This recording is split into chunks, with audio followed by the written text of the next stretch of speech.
Hello, I'm John Coleman from ApocatastasisInstitute, an institute for the humanities and alternative college and high school here on New Milford, Connecticut, USA. The purpose of this broadcast is to enjoy the March 2026 edition of Bare Faith. This month's edition is looking at the Royal Robe on biblical and liturgical uses of nudity. Last month, we recorded on Fat Tuesday, and we looked at the contrast of sacral time entering into Lent and fasting and feasting in these rhythms. And then we contrasted that with modernity, with a monistic modernity where everything is on all the time. We meditated quite a bit on the idea of flipping the order upside down once in a while, which any number of pre-modern religions and societies did. Lent and Carnival, Carnival and Lent are a good example of that. There are many others besides. If that looked at the metaphysics of time last month, this looks at the metaphysics of nudity and clothing in the two areas in the title, that is to say, in the Holy Bible and the Holy Liturgy. And we have plenty of material here. I have physical books, actual books. It's amazing. And other things queued up. There's no shortage of points to bring up here. And especially important is Adam. Adam, how are you doing? I'm hanging in there. I'm kind of cold, as you can see from my sweater. Same here. It's been a very damp, cold week here in Connecticut on, as of this recording, St. Patrick's Day. And I guess I wasn't planning on wearing the robe, but yes, that cold caught up with me as it usually does. But anyhow, I have my St. Patrick's button here. So very cool. Also, I happened to do the St. Patrick's Day parade in New Haven over the weekend, and that was very cold.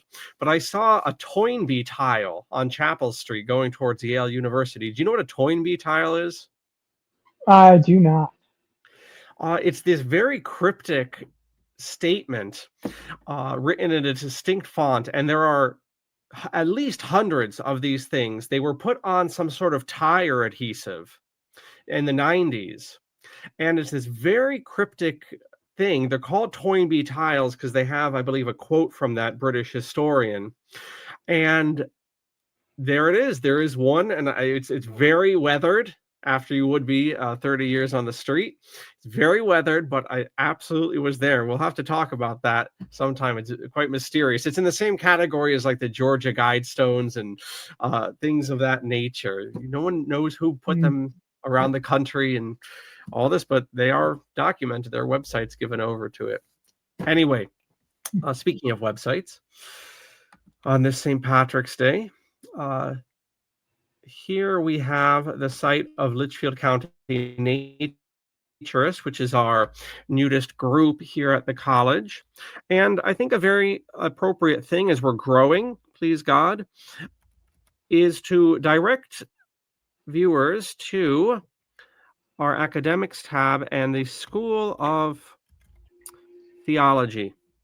And we do have a course entitled Christian History and Ideas, where we look at the intersection of faith and various cultural topics, often inspired by the articles in the Postal. So this is a proper paid college course here at Apocatastasis.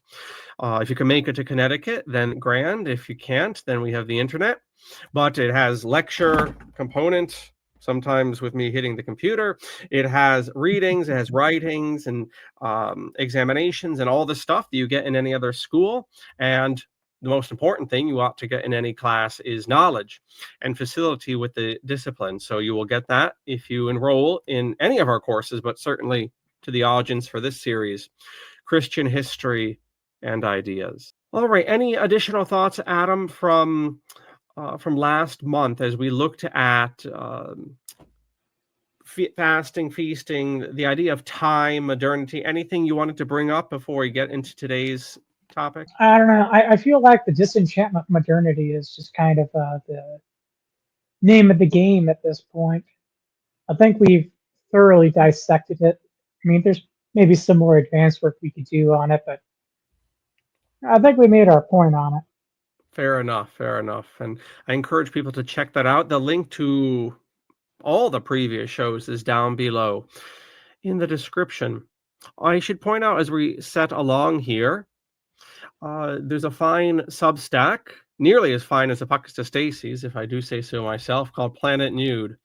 And it has all sorts of articles and art pieces, little cartoons and things related to naturism.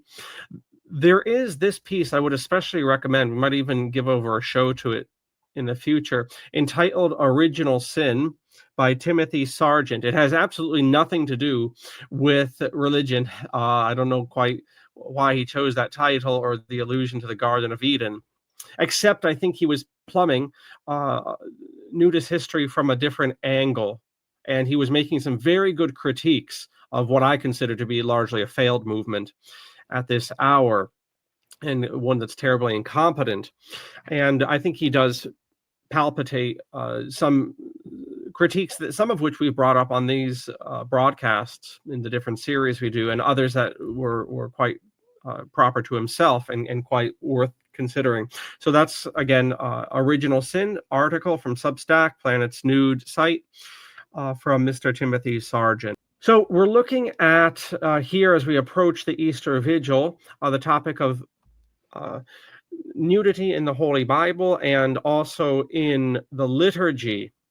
And the appropriateness of this is that come the Easter Vigil, that is to say, the most important liturgical event of the year, for reasons we'll explain, you'll have the reception in the Catholic Church and the Orthodox Church of catechumens. I should think more liturgical Protestant groups like the Anglicans, probably some Lutherans have this custom as well. Very interesting topic of Protestantism itself, trying to correct a lot of the Western drift that happened after the Great Schism. It's actually there's a very good book called Rock and Sand by an Orthodox priest, where he looks at the Reformation. It's quite interesting because he doesn't really have a dog in the fight either way, but he gets into that. And so I do suspect, just as the Catholics have restored the reception of catechumens at the Easter Vigil, I should think certain Protestant groups of a more liturgical variety do so as well. And so we have the topic of nudity in the liturgy, which is absolutely attested from the Church Fathers. And I will dominate the screen here, if only to show a very worthwhile book, which we may put on the screen share. And that's Nudity in Christianity, about 600 pages, by Jim Cunningham, Lord have mercy on him. He died maybe 3 years ago, but not before I got an interview with him. There are in this text a variety of articles, but he includes at various points. It would have been nice if they were printed. Why did I hold up the book, Adam? I had this here the whole time, son of a gun. It would have been helpful if the Church Fathers, who all speak of the nudity at the Easter Vigil, were grouped together. But these are articles that he put out over actually several decades and compiled nearly 20 years ago. I will read from them. But we want to look at typology here when it comes to nudity and clothing. And one word we're going to consider is covalent. Covalent. You want to shake off your science knowledge, Adam? Do you recall what covalent is? Yes, covalent bonds from chemistry. Covalence in chemistry is where you have two nonmetals that get bonded together. Mm-hmm. And covalent themes when it comes to nudity or clothing, or actually quite a number of things in the Bible, exist. So, for instance, we might even use the word bipolar doesn't quite do justice as covalent does. But that is to say, you can have a single thing in the Bible, like nudity, and it could represent something bad. It could also represent something good.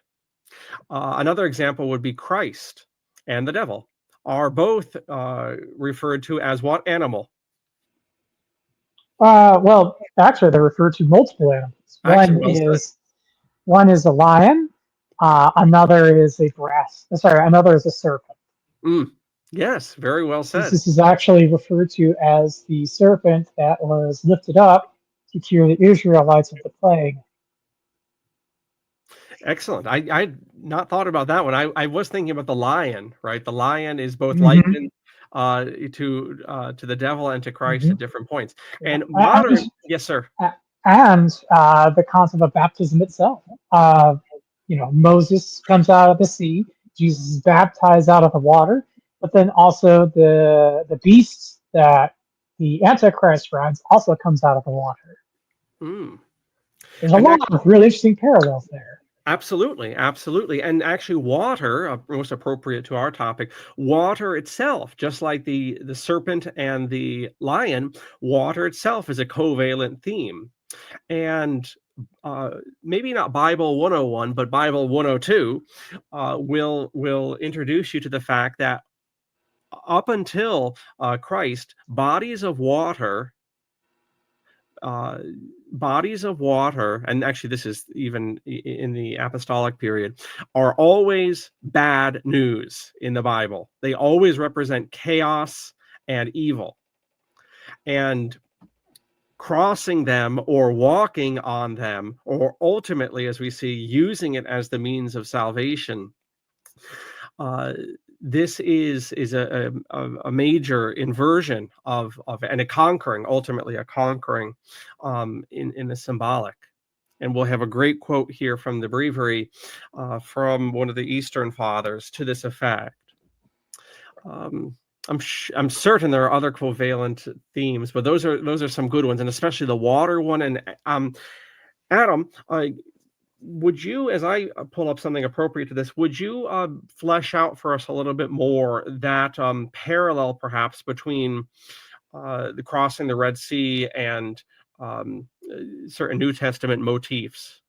You had mentioned already the serpent. If you wanted to elaborate on that, I'm thinking Pharaoh and the devil. I mean, there's a reason. There's an old custom, East and West, of reading the Exodus narrative during Lent as you're paralleling my goodness, Luke in chapter 9 uses uh, the word Exodus when Moses and Elijah speak to Christ on Mount Tabor. Uh, they speak to him of the exodus he's going to accomplish in Jerusalem. So the entire Exodus saga and crossing over liturgically is commemorated, reading those events in tandem with the events of salvation. I mean, there is a parallel there between Pharaoh and the monster trying to devour the child in Revelations. That to me seems pretty poignant. Um, yeah, as far as crossing the waters, if you understand the waters as being sort of the barrier or the wall between, or the veil, I would actually say it's more like the veil in the temple, where you have to sort of cross this threshold in order to get to the promised land. You have to go through your suffering and your wanderings. You can also see it as the exile itself, the exile to Babylon. Um, then again, you can also see as the exile in Egypt, because Egypt was also a bit of an exile. It's actually more difficult to pin down like a specific covalency for me because it's repeated, consistent. Yeah, I mean, and it doesn't help the fact that it goes deeper than that. Even in the mythology of Egypt and Babylon, you're going to have some similar themes. So that's another major element here. It's kind of wild, actually. So Yeah, it gets yeah, quite deep. And yes. yeah. Was there a specific thing you wanted to focus on, or? Yeah, we'll move into some quotes here, but if people are interested, if you want to go to our liturgy and devotions page, you can download something of a restoration of this liturgical reading, and I get into specifically what this is in my introduction, so you can download this freely. And I also did a show on Mr. David Gray's podcast about this very topic.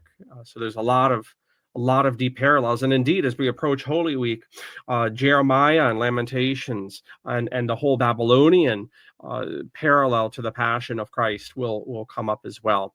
That's maybe less covalence as just typology, but there we go. It's in the neighborhood there. So we move on here to this article, which will be linked below, from Faith on View in Praise of the Naked Christ. We're not going to read all of this, but we want to start really delving into this, having set up why we're talking about nudity and this topic within the context of Lent into Easter. And we'll just read a little bit about this and want to anchor this ultimately in the Incarnation before we get to the specific topic of nudity in the liturgy and elsewhere. In a recent online exchange, I posted a photo of an icon, kind of a, how would you describe icons, Adam? I would say almost cartoon, like deliberately cartoonish. They're deliberately not meant to be realistic paintings. There's an otherworldliness to icons, and here's an example. There's a whole spirituality with painting them as well, with the colors and different prayers that are to be said. I wasn't aware of that, actually. You're talking to a guy who's raised primarily Protestant, so I'm actually not familiar with what would that be called, iconography? Exactly, yeah. That whole aspect of spirituality through art there.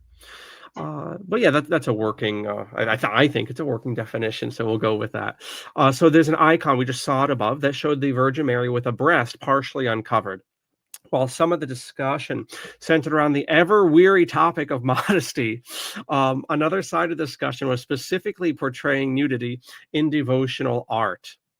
And dare we talk about the distortions of modesty in American culture and what calls itself Christianity in modernity? That's a whole topic, but I will just insert, and I ask Adam for any additional thoughts. I would say that Christians' definition of modesty in these United States in the 21st century is far more informed by the secular bourgeois ethics than it is by any sort of Christian insights whatsoever. And that applies to a number of confusions, I believe, about a lot of topics in this country. They're not coming out of any sort of Christian ethos, less a sort of general secular conservatism, largely hashed up from the echoes of the 19th century distortion. I think that's partially true. I think that this actually goes back to the classics to some degree. So the fact is that the Middle East has always been very modest oriented. That wasn't a new phenomenon. The Romans were also very modest oriented. For them, it was clothing had symbolic meaning. And so a lot of our ideas on nudity come from the classics insofar as they were imported back into medieval Europe vis-a-vis the Renaissance and the fall of the Ottoman Empire. And modernity took the elements of the Renaissance and jumbled them together to get what we call the Enlightenment.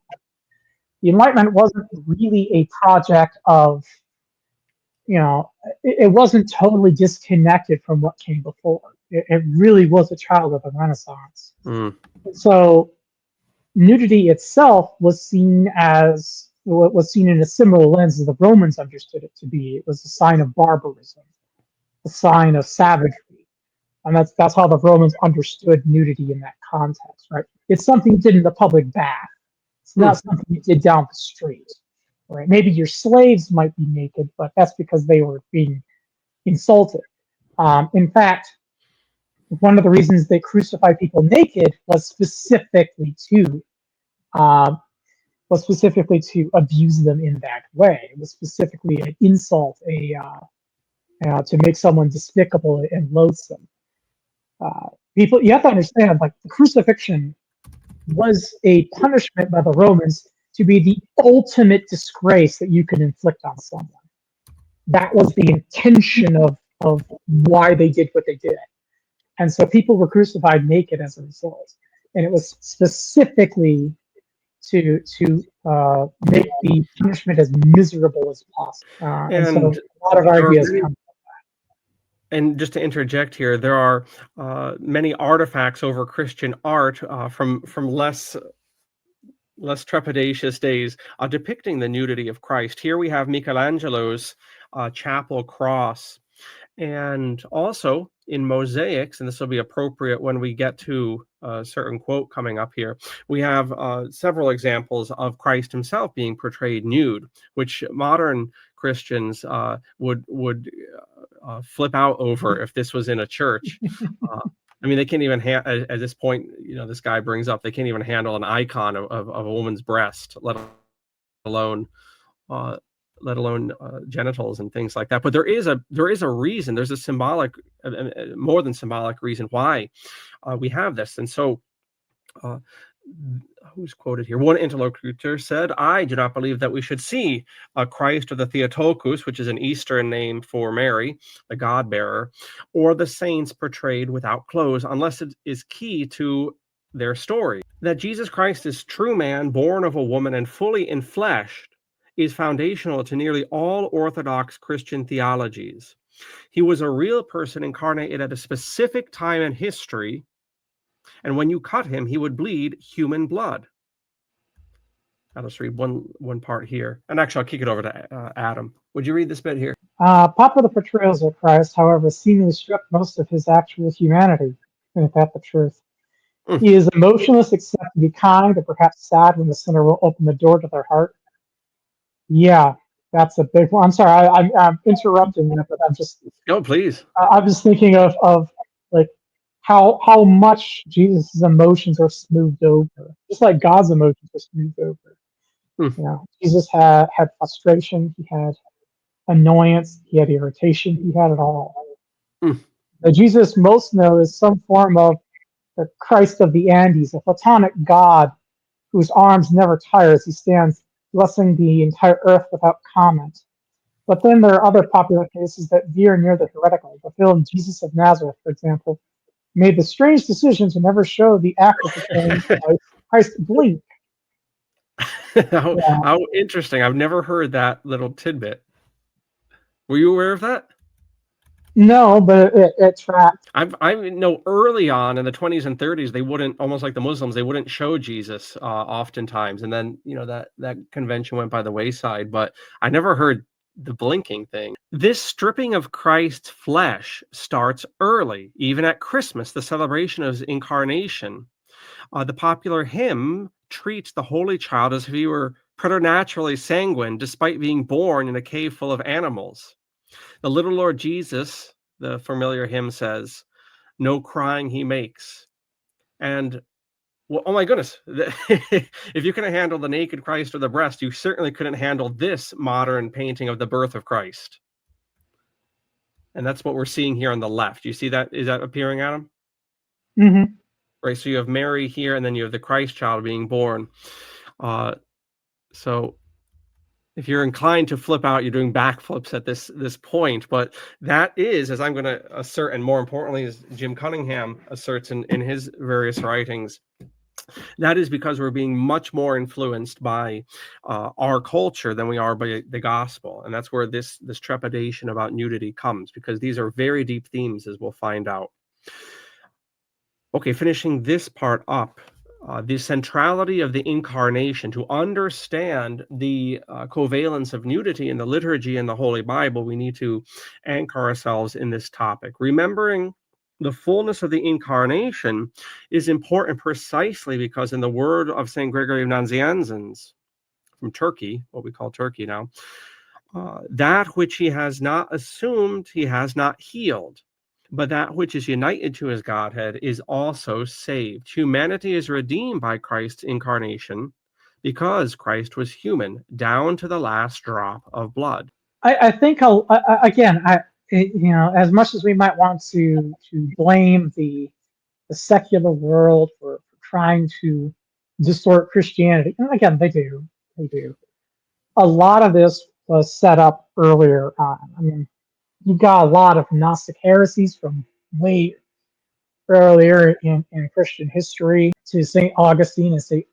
Aquinas, who sort of imported a lot of Greek philosophy into Christianity. And, like especially Plato with Augustine, that definitely set the tone for almost the sort of the defleshment of God.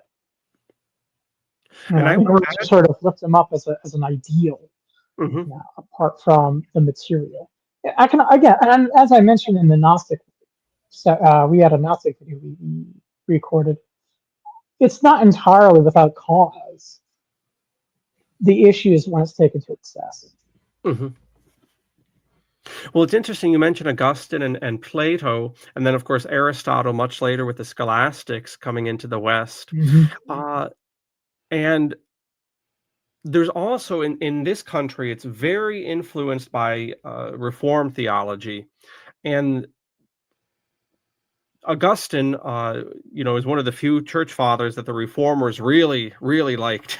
And maybe they took Augustine, who had his, arguably certain eccentricities. Certain of them, particularly Calvin, took some of those points even farther. And that's why in Calvinism, from my reading of things, in American culture, even secularized American culture, you have this Gnostical aspect. American Christianity is very unliturgical. It's almost this idea of and Western Catholicism has this problem too.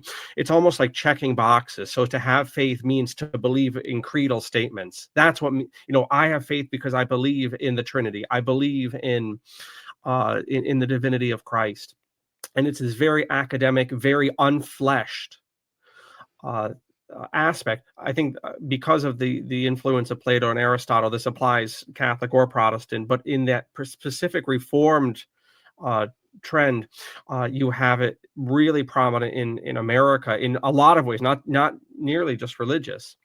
I don't think you can understand America without understanding John Calvin and that whole tradition. And that's not a unique point to bring up.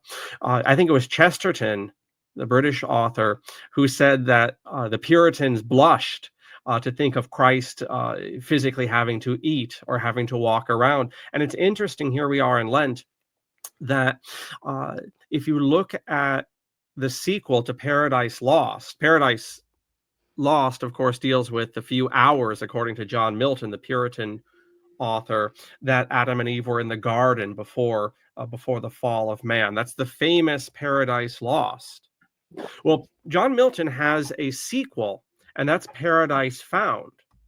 A lot of people don't realize that there's a sequel. And just an interesting point to make, that the Reformed tradition almost blushes in its, I believe, this Gnostical coming out of the eccentricities of Calvin, Augustine, Plato, to have this ideal Christ. Milton in Paradise Found does not choose Adam. What obvious event, if you're going to talk about the redemption of mankind in all sorts of Orthodox Christianities, what event in Christ's life would seem to be the artistic theme you would choose for the redemption of mankind? What point in his life? Don't overthink it. I mean, the resurrection. Well, yeah, or the Paschal mystery of the death and resurrection of Christ as one Right, single right. Ontological mystery. Every Tom, Dick, and Harry Christian from every tradition, East and West, Protestant, Catholic, Orthodox, or whatever you want, would choose the Paschal mystery, some feature there. Not John Milton, because John Milton is an example of this blushing that the Reformed tradition, the Puritan tradition, has. He chooses the temptation in the wilderness. The Paradise Found deals with, I think it's Matthew chapter 4, although it's in the other Gospels too, the other synoptics. And why did Milton do that? Because almost Platonic, it shows the battle of wills and the battle of obedience to the Father. and that's where mankind is saved, Milton argues. And so, interesting little tidbit. He also has neither here nor there. Milton also has a tract arguing divorce, and why divorce should be permissible. About that, he wrote about like 2 months after getting married. So I don't think he was too happily wed there. Any thoughts on any of that, Adam, or any pushbacks? Uh, again, when it comes to most of Protestantism and most of the, Protestant discussions, like, John Milton and Calvin, I don't think that they were necessarily wrong. I just think they took it to excess. I think that there's some meat to their critiques. There's some meat to their theology. The issue is when you take it to the nth degree and you don't realize that you are eisegesis. You're sort of I don't know how you would say it, eisegenifying. You're reading into the Bible what you're wanting to have come out. Right? You're reading into it rather than taking what's in the Bible and trying to exfoliate it. And the issue is that the Bible is a very, very has a lot of different models that can satisfy it. That's a terminology in mathematics. Basically, in math, when you have you can almost think of mathematics as a thing unto itself. So let's suppose we take all the math that you understand. So we're talking about algebra, we're talking arithmetic, geometry, all of that. Let's just put that in a box and call that math. And then we say, okay, given all of the math rules that you would accept as true, what collection of math would satisfy those statements, right? Right? What is required to be true, or what is required to exist if the sum of all angles of a triangle equal 180 degrees, right? Does that make sense as a concept? Well, you would need to have a flat surface for that rule to hold. If the surface is curved, triangles don't necessarily add up to 180 degrees. So and we'll get to that in a moment, actually, when we get to our Euclidean program.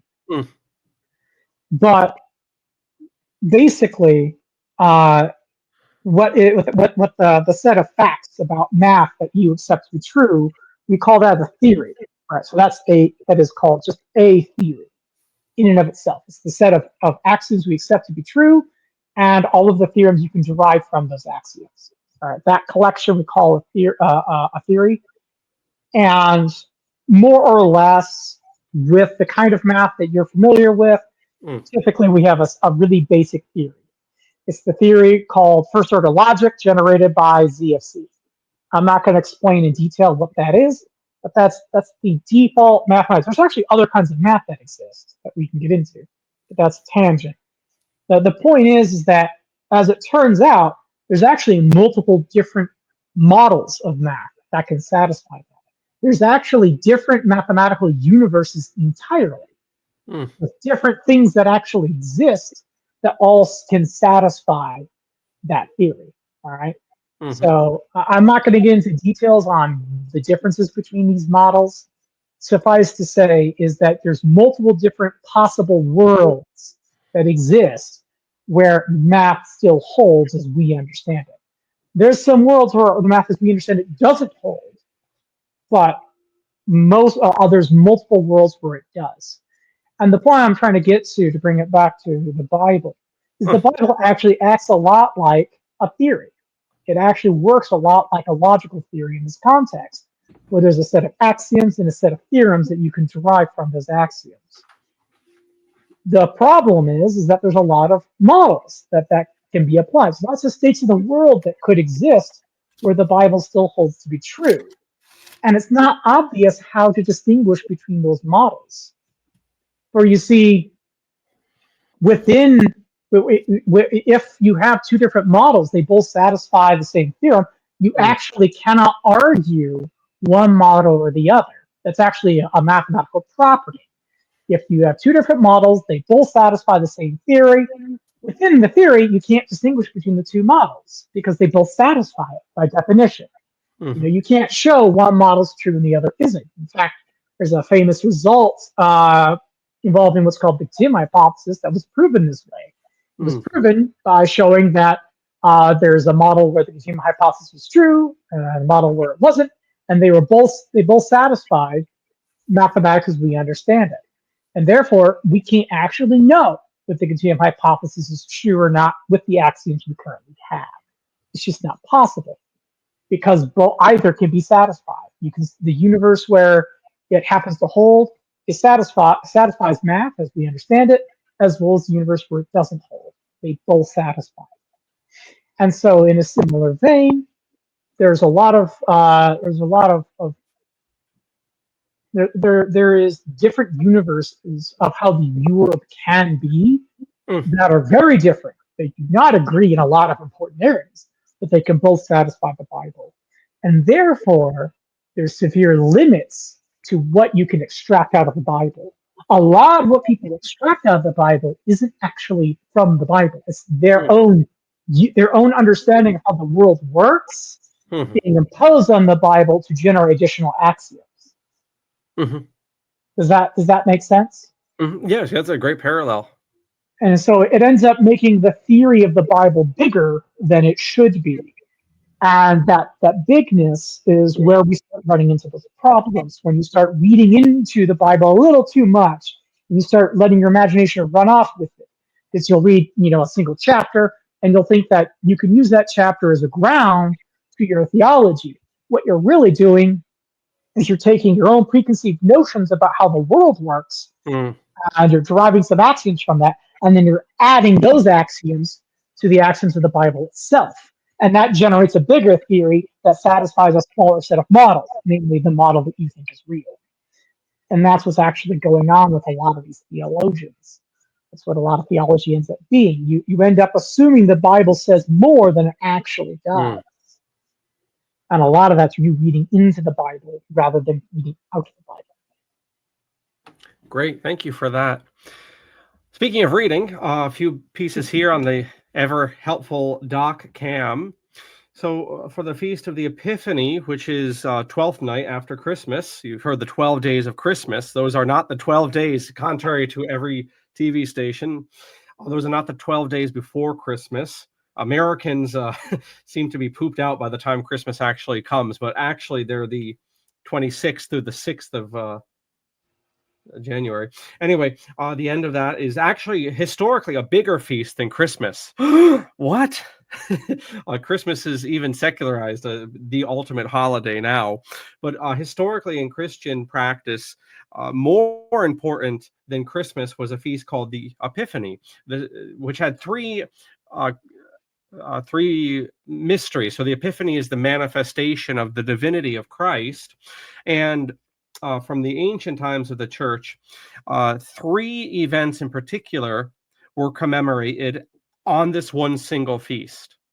Just like earlier, Adam and I talked about the Paschal mystery, even though chronologically the suffering, death, and resurrection of Christ took place over different days, theologically it is one mystery of redemption, one single mystery.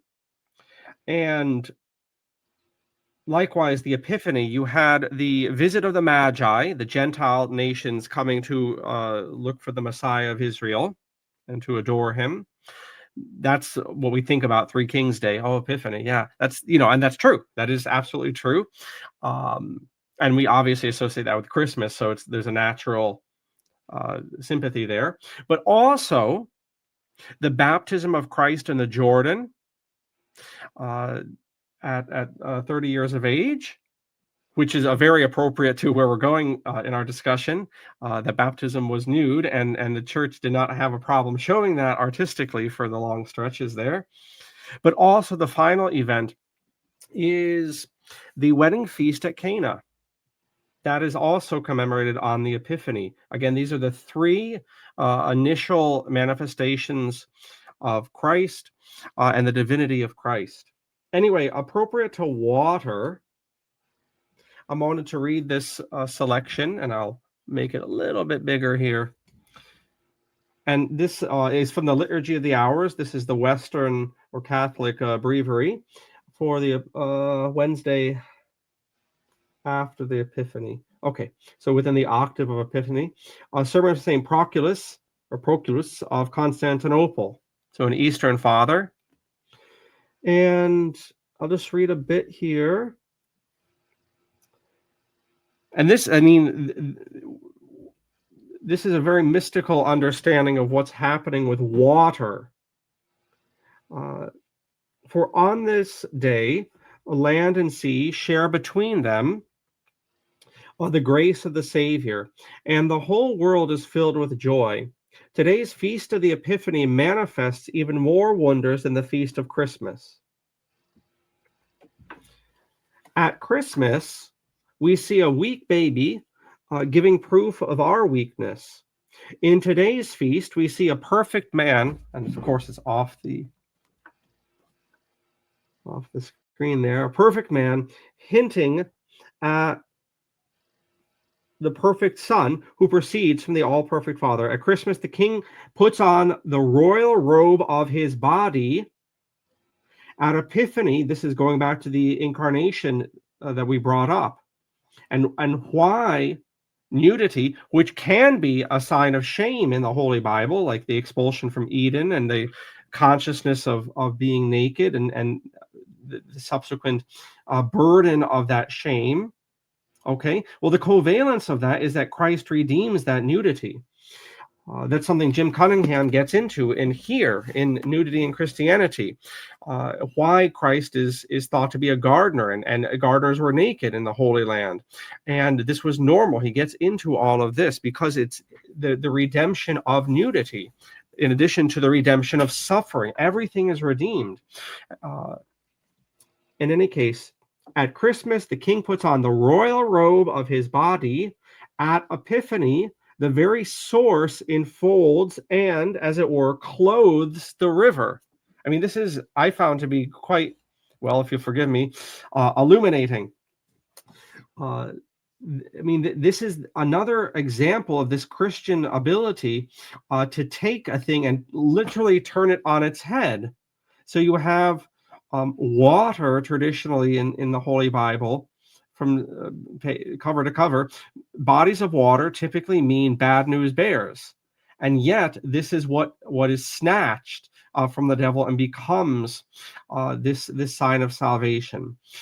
Death is the ultimate motif.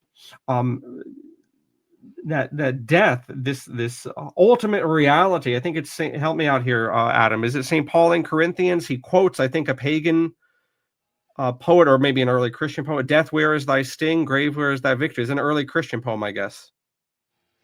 I believe so. I'm not familiar though. I could apologize. Yeah, no, that's fine. I put you on the spot there. But in any case, but this motif of flipping something on its head. And here's another example, right? So the perspective completely changes. So the very source enfolds and, as it were, clothes the river. So it's not that Christ is, how to say this? It's not that in the Jordan River when Christ is baptized, because that's one of the three foci of the Epiphany feast. It's not that the water is expansive around Christ, but that Christ is expansive around the water. The very source of the water, the Logos, Christ, clothes the river. It's not that Christ's naked body is being clothed by the water, but vice versa. It's this very, very poetical and upside down, I don't know the word to say, but upside down perspective here, which is Christianity. It's this total recreation of perception. And I'll just end it here. Come then and see the new and astounding miracle, the Son of Righteousness, and this is S-U-N, so he's playing with that imagery. The Son of Righteousness washing, the fire, the sun washing in the Jordan. Fire is immersed. That's why he uses the sun in the heavens, right? And obviously that's an allusion to the other Jesus, in the Bible, and that's what we call English Joshua, but actually Jesus, right? Doesn't Joshua make the sun stand still, right? And the church fathers love this type of typology, this type of typology. Fire is immersed in water, God sanctified by the ministry of man. All right. And returning to the nudist theme of this particular series, we have, again, the reaving, which is an old-fashioned word for snatching, the reaving of nudity, which after the fall is something shameful, becomes something that is itself redeemed. So we've laid things out. I'm going to make a few minutes for Adam for any thoughts that he might have. But just to recap, we've laid out the focus on the incarnation and being embodied. And we had that article early on. Then we had various discourses, but we moved to a meditation on Christ's baptism in the Jordan and this whole inversion of perspective that we see even at the beginning of his ministry. And moving towards the final quote that I have prepared. There's a few here. I'm just going to choose one. Describing the liturgy of the Easter Vigil, how the church in its rituals use nudity to show how Christ, in the redemption in the Paschal mystery on Easter Vigil, ritually celebrated for the catechumens, how this shameful nudity is redeemed, and this is shown in the church. This is not necessarily to advocate that right now, if only because, as I asked Jim Cunningham about this, what do you think about restoring nudity in baptisms, which I think the Orthodox do, actually, for babies at least. Have you ever seen that, Adam, the Orthodox priest baptizing babies? I have not. I mean, I think I've seen a few images of it, but that's about it. They dunk babies. I mean, and you, I don't have children, but boy, your heart's in your throat, because I mean they are dunking those babies in the water, and they're flying them up in the air and not tossing them, but and I've seen, actually I saw one or two videos where the mother, kind of chided the priest for being so gruff. Of course, the kids, they're tough, but it's largely fallen out of Christian practice, even for babies. But anyhow, I asked Jim Cunningham, the author of this particular text, toward the ends of his life, about restoring the nudity in the baptism ritual or whatever, and he just chuckled. This is a life of thinking about this sort of stuff. He chuckled. He said, "Well, what nobody's asking to get baptized anymore." Tongue in cheek. He's saying this tongue in cheek. But first things first. First things first. You got to work on the faith before we work on these beautiful symbols of nudity and so forth, but it's not necessary to the matter there, the matter of the sacrament, that is to say, the form of the matter. Any thoughts before we jump into Saint Hippolytus of Rome here, Adam? Not particularly. I think you pretty much got it. I'm not really all that familiar with a lot of the in-depth that you're going into here. It's really kind of above my head. Okay, as is your math expertise, so we're even, huh? Yes. If you want to go back to models and theories, I can probably help you. Grand. All right. So I just bring this up in this theme of nudity in the Easter Vigil for the catechumens, only to even suggest for people a few things in this episode. One is a more poetical understanding of the scriptures, a more metaphysical understanding of these themes than we get in any typical form of American Christianity. And I think that's more of a product of modernity, where we tend to argue about some literal aspects. This is why in America people argue over the literal nudity, and I mean this sort of thing even amongst Christians would be, just read the church fathers. They're not talking about this very surface level stuff. It's all poetical to them. In any case, so we have Saint Hippolytus of Rome, interesting figure, one of the early theologians, I think in the 3rd century, if not the 2nd century, seemed to have been something of an anti-pope, but I guess the claimants reconciled. And there had been a theory somewhere along the line. Hippolytus was certainly martyred, but some hagiographer mentioned that he was. I don't think this is held as as very reliable now. But if you look at a lot of medieval presentations of Saint Hippolytus, he's shown being ripped apart by horses. So you'll often see that in illustrated manuscripts and so forth. But a very significant theologian of the Roman Church. Okay, here we go. Wow. Okay, so 3rd century, 215. And I'm just going to read this about the baptism ceremony. Again, notice how the theme of nudity is something that's not only not verboten in church ritual in days gone by, when people had a much more mystical understanding of the faith, but also something that was incorporated. Okay, so I'm just going to read this page. I'll probably kick it over to Adam a little bit too. We have set forth, St. Hippolytus says, as was necessary, that part of the discourse which relates to the spiritual gifts that all that God, right from the beginning, granted to people according to his will, bringing back to himself this image which had gone astray. This image of what? The body of man. Christ redeems man. Now, driven by love towards all the saints, we have arrived at the essence of the tradition which is proper to the churches. This is so that those who are well informed may keep the tradition which has lasted until now. So he's saying what's about to be described as an apostolic tradition, according to the explanation we give of it, so that others, by taking note of it, may be strengthened against the fall or error which has recently occurred because of ignorance and ignorant people, with the Holy Spirit conferring the perfect grace on those who have the correct faith, so that they will know that those who are the head of the church must teach and guard against all these things. The editor interjects, ordinations of bishops and priests are omitted. So there's a section that's omitted that's not appropriate to the nudity topic. Would you read here a bit, Adam?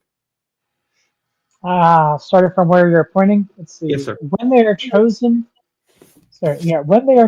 who are to receive baptism, let their lives be examined, whether they have lived honorably while catechumens, whether they honored the widows, whether they visited the sick, and whether they have done every good work. If those who bring them forward bear witness for them that they have done so, let them hear the gospel. From the time at which they are set apart, place hands upon them daily so that they are exercised. When the day approaches when they are to be baptized, let the bishop exercise each one of them so that he will be certain whether each has been purified. If there are any who are not purified, they shall be set apart. They have not heard the word in faith, for the foreign spirit remained in each of them. Let those who are to be baptized be instructed that they bathe and wash on the 5th day of the week. If a woman is in the manner of a woman, let her be set apart, she's on her period, and receive baptism another day. Those who are to receive baptism shall fast on the preparation of the Sabbath. On the Sabbath, this is Saturday, they're referring to what we call Holy Saturday. On the Sabbath, those who, not Sunday, on the Holy Saturday, on the Sabbath, those who are to receive baptism shall be gathered together. This is the Easter Vigil. So together in one place, chosen according to the will of the bishop. They shall be commanded to pray and kneel. Then laying his hand on them, he will exorcise every foreign spirit so that they flee from them and never return to them. When he has finished exorcising them, he shall breathe on their faces and seal their foreheads, ears, and noses. Then he shall raise them up. They shall all keep vigil all night, reading and instructing them.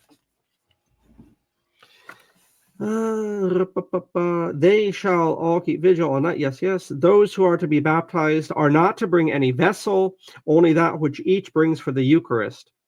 It is indeed proper that each shall bring the oblation in the same hour, at the hour in which the cock crows. They shall first pray over the water. When they come to the water shall be pure and flowing.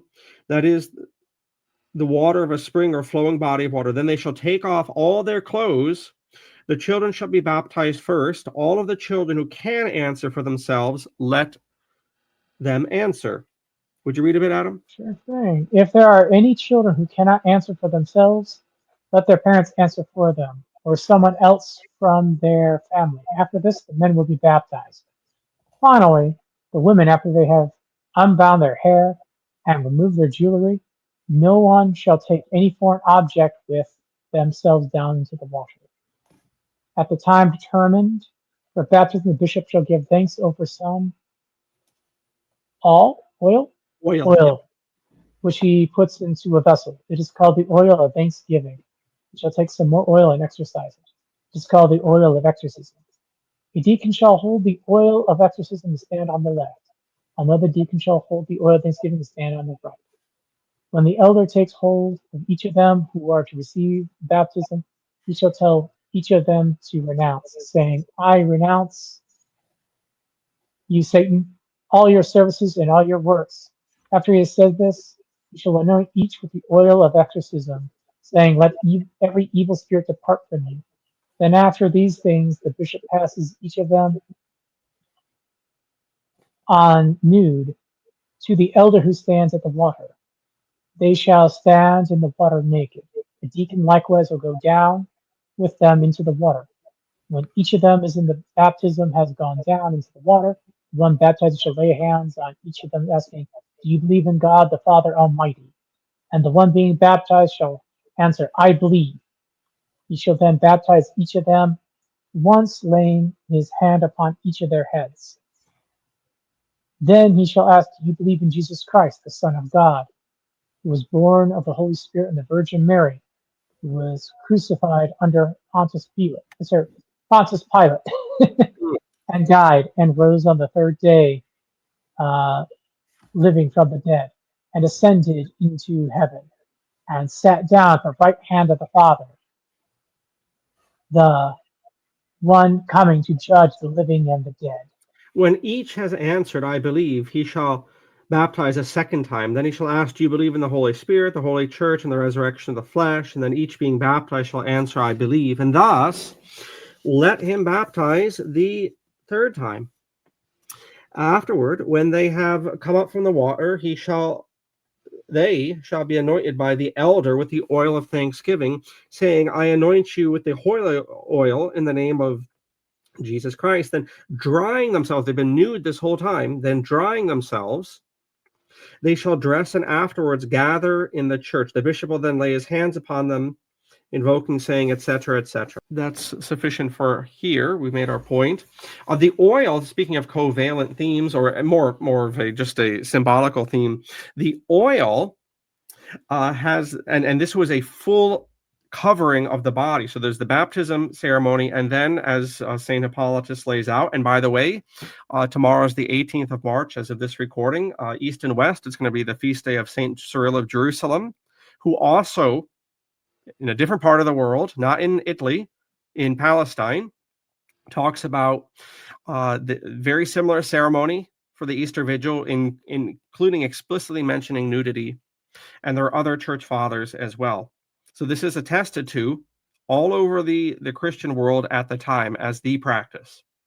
The symbolism, and I'll change the camera now.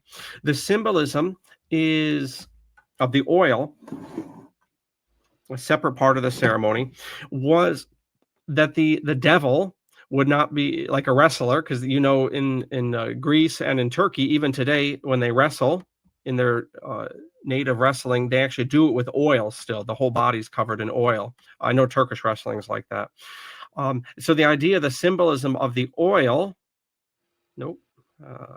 change that camera, is that the devil will not be able to get a hold of the new follower of Christ. So neat little ritual there. But the point is, even though it's hard to imagine now, and I'm not necessarily practically advocating for it, but I'm not advocating against it either. The point is that we see the redemption of the the body altogether, and the redemption of nudity coming full circle, full circle. That's why if you saw earlier on the screen share, I had the supplemental volume of biblical readings, a garden to garden. That's a deep, deep theme in the church fathers, east and west, is this whole idea that the story of salvation and the reconquest of this world after the fall, and even before the fall, takes place in a garden. And that everything was lost, including the beauty of nudity, including the divine image in man. That's why if you see a lot of old icons of Adam and Eve, Adam will have the same face as Christ, and the artist is making a point that Christ is the new Adam, so they use the similar facial features symbolically there. But anyway, long story short, and we'll kick it to Adam for any closing thoughts. Garden to garden, and so you have on Resurrection Sunday, Easter Sunday, you have back into a garden. And by the way, the Jews believed that the Garden of Eden was where Jerusalem is. In fact, stay tuned; it might get blown up in this war. The Al-Aqsa Mosque, not the Al-Aqsa, the Dome of the Rock. The Dome of the Rock, where the Muslim mosque is, and they have their own believing about Muhammad going up to heaven there. But prior to that, that rock, the Jews believed, was where the tree of the Garden of Eden was. They believed that very rock, many thousands of years later, was where Abraham was to sacrifice Isaac and was prevented from that. They also believed that very rock was like the sewer cap to hell or to Sheol, that it was holding back whatever their believing of Sheol was, the underworld. It was this thing. And also, you want to get really, this is the church fathers, modern people, they can't think like even the modern Christians. They believed, the church fathers speak about this, and in fact, Hebrews, the author of Hebrews, maybe St. Paul, we can have another class on who wrote Hebrews, maybe it was St. Paul, actually references this. They actually believed the rock, that rock, followed the Jews in the Exodus in the wilderness, that it wasn't just the pillar of fire, but that rock mystically, the rock that they believed the tree was, and that Abraham was to sacrifice Isaac, it followed the Jews mystically through the wilderness. And that's you got to think about that. But the author of Hebrews mentions that, and then he brings it, that rock was Christ, and he brings it full circle. And just as we bring it full circle, that's why on that very mountain range, you have the garden, right? The Moriah Mountains, where the Garden of Eden was believed to be, and the Abraham Rock, and all the saga of Jerusalem with David and so forth.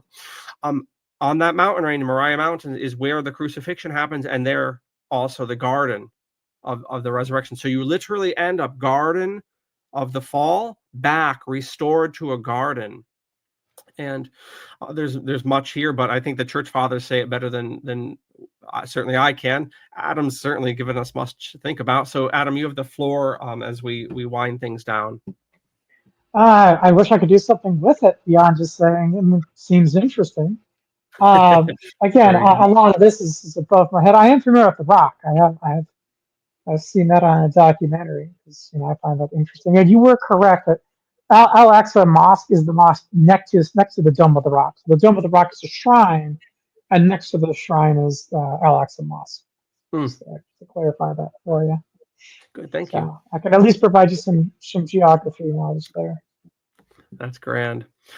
All right, so there we go. We have all sorts of reading ahead of us and praying ahead of us as we move towards Easter, and hopefully we had some contributions that go a little bit deeper than the superficial treatments of these topics. So anyway, I'll have those links down below. Adam, would you tell us as we knock off here what you offer by way of teaching at Apocatastasis? As you might have gathered, my main focus is mathematics. That's sort of my shtick. I can teach and tutor basically any class that any of our viewers are going to be interested in. I can tutor or teach any class, undergraduate or below, and I can tutor any graduate class that you're currently in. I can't promise that I'll know immediately what you're working on, but I can probably help you through it if it's graduate level work, as I've taken a lot of graduate level class coursework. So there you go. I have a master's in math. My main offering is to help parents who are interested in understanding math a little bit better so they can help their youngins. Uh, I'm not going to give you a full college experience in mathematics. That's not the intention. Just a quick bit of warm up to help you instruct your children in arithmetic, algebra, and geometry.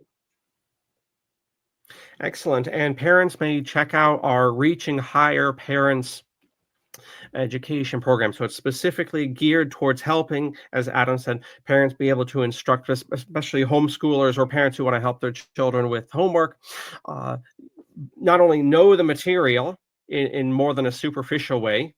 That's important, but also to be able to teach it properly is another thing that we give over in that program to exploring how to teach properly. Just because they're your child and you love them doesn't necessarily make you a good teacher. So we want to focus on that point.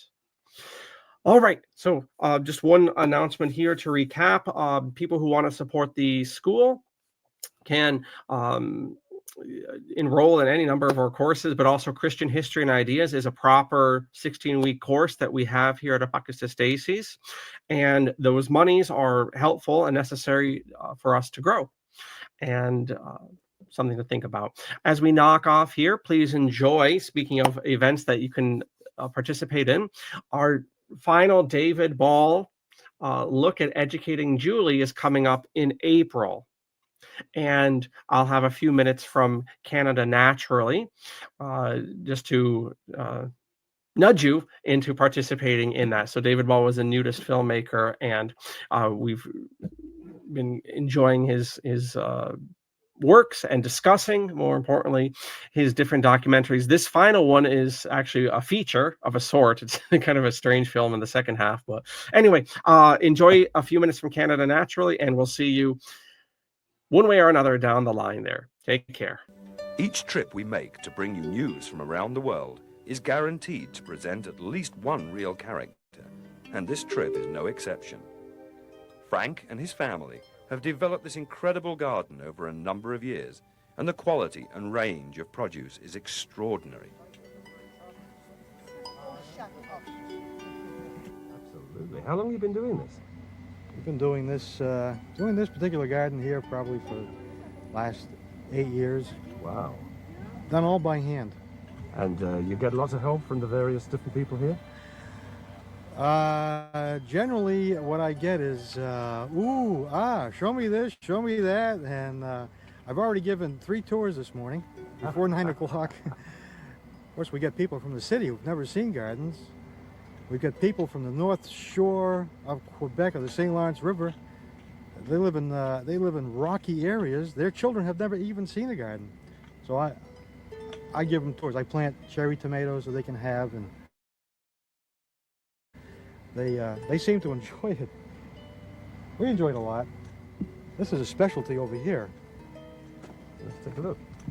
These tomatoes. I may be the only person in Canada with these tomatoes. Every time I'm told I can't grow anything here, I try it. Last year I had 75 watermelons, which surprised everybody. As a matter of fact, I'm growing peanuts and sweet potatoes.